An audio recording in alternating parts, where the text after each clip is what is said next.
પંચન ચોકમાં ટ્રાફિક પોલીસની ફરજમાં રૂકાવટ કરવાના મામલે પોલીસે કિન્નર સહિત 2 વ્યક્તિની ધરપકડ કરી હતી. શહેરના ભીડપંચન ચોકમાં એક્સેસ ચાલકને ટ્રાફિક પોલીસે અટકાવી કાગળો ન હોય જેને લઈ દંડ ભરવાનું કહેતા ચાલકે દંડ ભરવાની ના પાડી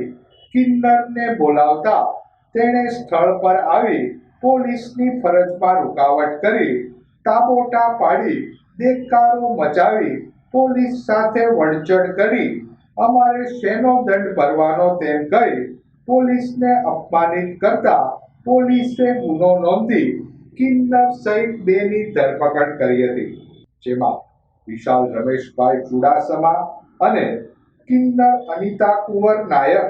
સંગીતા કુંવરની નિલંબાગ પોલીસે ધરપકડ કરી ધોરણસરની કાર્યવાહી હાથ ધરી હતી.